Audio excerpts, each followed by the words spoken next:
Hi everyone and welcome back to Chess for Charity. In this video, we're going to play a little bit of chess escape room. The goal here is to see if you can find how to escape with all of these pieces on your back rank. So currently, as you might be able to tell, the pawn structure is pretty blocked up here, and your goal is to figure out how to break through. If you'd like to pause it, feel free to figure it out. I have a similar video to this in a different format. It's a different puzzle, but it's one of this type. So if you enjoy this kind of puzzle, take a look at that one as well.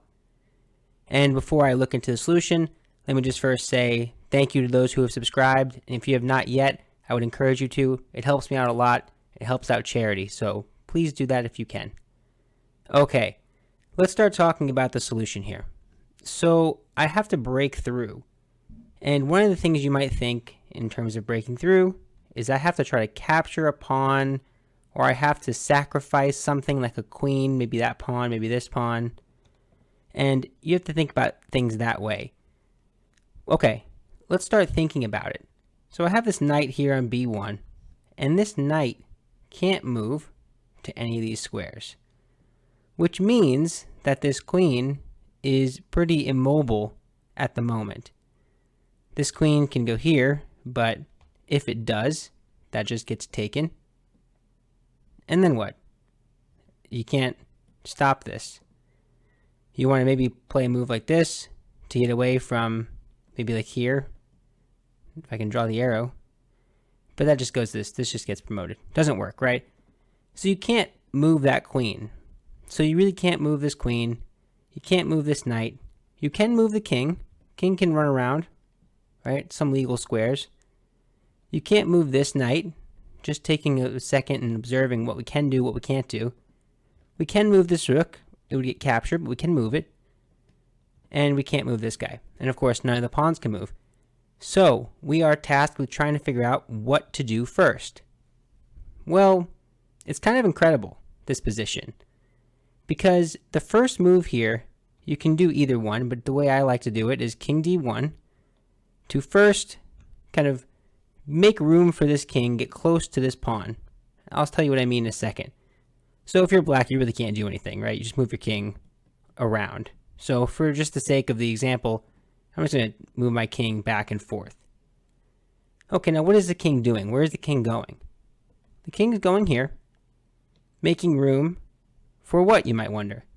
Well, this rook is going to try to break free and go on this side of the board. Okay, why? Well, we'll see. Okay, king moves again. So rook moves. So you have an opportunity as black to take this. So we got to make sure I cover what happens if you take it. It should be noted right away that if you take this, this does not lead to a good thing for black. Why? Well, right now the rook is being attacked, so you move it. And then what happens with this pawn? They either capture or they don't. Either way, it's going to get captured, right? So if it captures, you just take it, and you're going to push this pawn, and you're going to try to break things open, right? Just to make sure it's clear, if the king tries to run over here, you just play the very simple h4 or h3. They're both pretty much the same. h4 is what I would play. And then if they don't take you, if they just move, if they just do this, then you take and you have an open H file, you're going to be fine. If they do take, it's pretty much the same idea. You have an open H file after you capture this, and you're going to win the game. Okay, so they don't want to take that rook. So we got to make sure we just consider what happens if they don't take it. If they just sit there and go, I'm just going to hold these strong, you're not going to capture me with that rook. That rook can't capture anything here. What do? So they just move. And what's the point of this whole maneuver? Well, now I go rook e2. Okay. Same idea here. If this is captured, what do? Do I take here? I can. I think I would just prefer to play, I'd do this first, and then I prefer to play d4. Get the knights in, start sacrificing stuff, start opening things up. There's no problem here. King d5, I just play, I think d4 is fine. D3 or D4? I'm trying to figure out which one is better. I think, personally, I'm looking at D4. Let me see, what does the computer say? The computer says, oh, the computer says D3. Okay, well, there it goes. I'm not as good as the computer. And as it's thinking more, it's saying D3 again, D4. Pretty interesting. They probably don't matter much at this stage. I would play D4. The idea here is just bring pieces in, sacrifice the house, and then just bring this queen and this rook in, and you're not going to be able to stop me. Okay. And if they take en passant, that's fine. I can bring something in. Okay. So, again, what's the point? This rook's here. You can't take it. You can't take it here. You can't take it there. That's all I'm saying. They keep shuffling. Well, now I go here, making room for this rook. Now, what is this maneuver accomplishing? Well, let's find out. So, okay, now they bring the rook. We bring the rook here. What's the point, you might wonder? Well, again, we'll get there. If you see the point, see if you can comment down below. Just tell me what you think the point is if you're not so sure yet.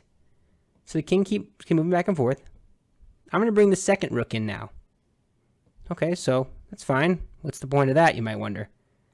Same idea here. You can't take this rook. If you do, I capture. I'll push this pawn either this way and then capture like that if my arrows are good. And then this knight is free, and that means I can sack something and I'll be fine. Okay. Fine. King moves. Now I play King E1. The idea is I'm going to try to bring this rook down. And again, it might look like you can capture here and get away with it. You can't. If you capture, I have to play back. I'm going to capture this pawn next. And we're in the same situation we were in last move. Okay. This is where it just gets, it's starting to get fun. I play King E1. We go back. Okay. You keep moving the king. Now what do? I play King E2. And again, I'm saying this a lot. Just make sure it's clear. You can't capture this because if you do, I'm going to take it, push this pawn. Things are going to break open. So you wait. Okay, that's fine. I'll just keep waiting. If I'm the black pieces, I'm just waiting around. King D1. I'm getting ready to move this king. What's the point of this? Or this rook? Well, let's see. Okay, now we've kind of reached the final form here of all the pieces on the back rank. Kind of nice, right? Okay, but what is this going to accomplish? You might be wondering, Frank, you're telling me this over and over again. What's the point? Well, let's now put this rook up for sacrifice. You might wonder, what's the point of that? I don't have to take it. You're right about that. They don't have to take it. We're going to look at what happens if they do, just to make sure I'm comprehensive here. I want to make sure everybody's happy. But they don't have to take it. If they do take it, it's pretty much the same situation for both cases. If they take it, I move to the side. Of course, that's the only move. And they have a choice on whether they want to capture me or not. But either way, they have freed something up for me. And that is going to lead to something. So what do I mean by that? Let's just say they don't want to capture me. Let's just say that. They have to move their king. I'm attacking this. They have to move.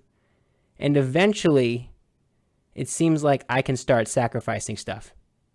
Maybe something like B3 or B4 even would be good. B4 check. If you don't take it, this pawn runs and I eventually get this. If you do take it en passant, I think I can play this move, push the pawn, and get in. Do you see that? Kind of nice, right? And if I do this and you block this pawn, it's just a matter of tempo. Right? Take, take. Hopefully this line is not too long. And eventually you're going to have to give up this square. That's going to lead me to push, and I'm in. That's my point. Okay, let's go back. That was a long, extensive line. But the point is, you cannot capture that rook on this square. If you can, or if you do, it will lead to the opening of the position in one of these two ways. So you might say as black, that's fine. I'm not going to capture it. I'm just going to watch this happen. What are they doing? You play king B5. Here's where it gets just so fascinating. I play king C1. So it looks like I'm kind of bunching all my pieces up here. Sure, what's the point? Here is the stunning move. Here's the stunning idea. And if you see this idea, amazing. If you don't see it, you're going to like it, hopefully. Queen A2, the move that we could have made in the beginning, but that was a bad move. And you might go, wait a second here, wait a second. I can just take this, and I'm going to become a queen, and you can't stop me. And you'd be right. Pawn takes A2. What? Okay, now what's the point of this? I have this check. Now you might say to me right now, if I don't take like this, then I just capture this pawn and there's no big deal. This is going to be an easy win for white because now the king has to move. That's going to give up some squares. I eventually will get in here and I'll be fine. But the key question is what happens if I do, after capturing and I play b4, what happens if I do take it en passant? Right? This is not a glitch. Remember, hopefully you know your en passant rules. Let's look at both directions. C takes. Now here's the cool thing about this whole maneuver. I got my king right here, and my rook is back up to be my tempo guy. So I can sack my rook, and after takes here, I'm in time. You can't promote without me capturing. You take it, that's fine. I'm here. I'm winning this. I'm winning this. There's not even a struggle. Right? I can put my king here. I can put my rook here. I can lock everything down. Start going after pawns. Like that. Look at all those arrows. Okay. That's if you take with the C pawn. Is it different if you take with the A pawn? Well, let's see. A takes. Rook takes. Pawn takes. King here. Again, what are you going to do? If you just promote, I take it. This is fine. There's no struggle here. I play here. You have to move. You have to give up this square. Once you give up this square, I don't know if this is the engine's line. This is just my opinion. A4, get the knight in, put the rook on the B file. You're winning. It's not a problem at all. So why did this idea fail a couple of minutes ago when things were a little different in the very beginning? Well, you didn't have this backup. And I think we should really look at what happens just a little bit more closely. What would happen if they didn't capture? If they just blockade and you take this? I said this was an easy win, right? How so? You might wonder. Because they can just keep blocking the pawn, right? Well, they can't really. Because I have rook b2.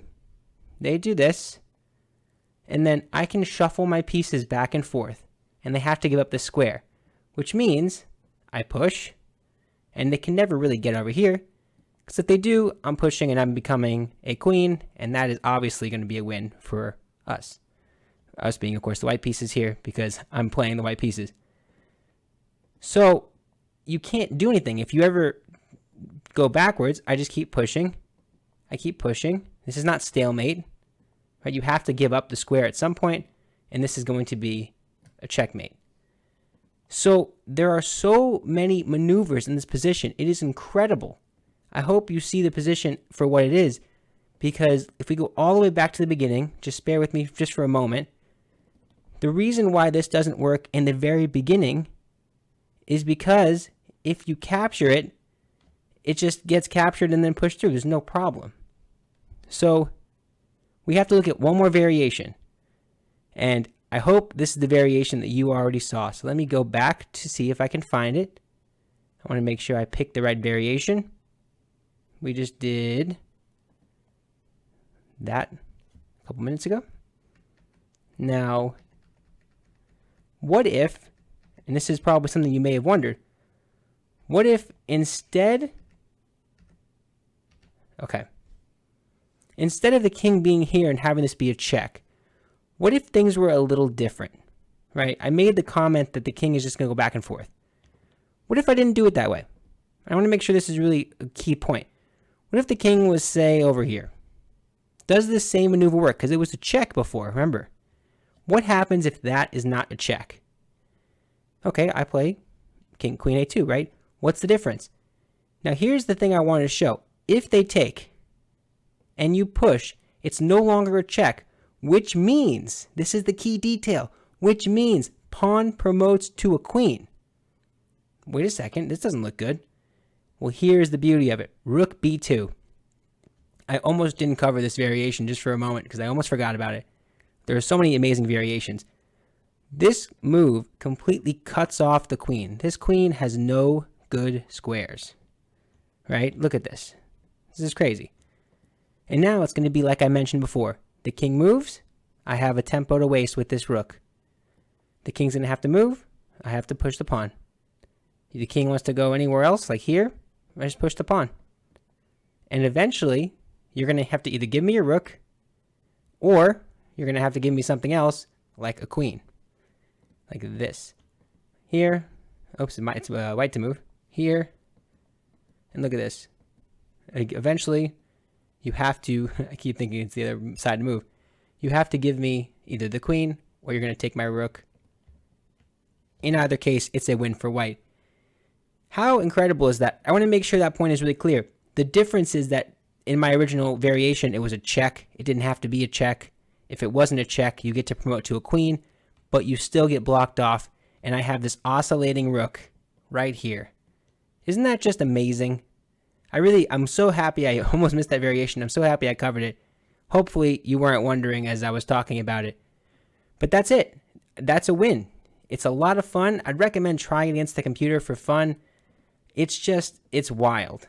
And maybe I should try it against the computer right now just to show how to do it here. Practice versus computer. Give me one moment. Hopefully it doesn't come up too bad on your screen. But I'm going to try this against a 3200 rated computer. And let's see what it tells me. So sorry about this. It's a little bit of a slow computer. This is what we do here at Chess for Charity. We work on old equipment, but we try our best. Okay. So it's my move. Let's start. So they're thinking. Okay. So let's do this. They capture right away. So, oops, I just played the wrong move. I played the king move. So they captured right away. But you play here, which I can't do because I was not paying attention. Sorry about that. Let me do it one more time. So you play the rook move, and if they capture, there you go. I didn't want them to capture anyway. That worked. Okie dokie. So now you do this. You make a, notice that the king is running around. Okay. Under promoted to a knight. I love that. Now, how do you stop this? You don't. So this is going to be a win for us, right? And hopefully at this point, I really don't even need to continue, but I will just for the sake of it. Okay. And then we just do this, and we just promote. And then make our lives really easy. Don't you love how I made it hard for myself because I got captured by the queen? Just don't stalemate them, and we should be okay. I'll just bring the king in. All the pre-moves, and that's mate. So, sorry about that. The first time I was not paying attention, but yeah, that's it. It's a pretty easy win against the computer once you know what to do. They don't take it that full line, but if they did, you would know what to do. But yeah, that is it for the video. Hopefully you enjoyed it. That game against the computer was kind of fun, but I think the more abstract puzzle is what's fun about it. Chess Escape Room version 2, I think it's a lot of fun. If you enjoyed it, please like the video. Please consider subscribing. Half of the income that I earn on this channel goes directly to charity, so a free subscription from you really helps me out a lot. But that's it for now. Thank you so much. Bye.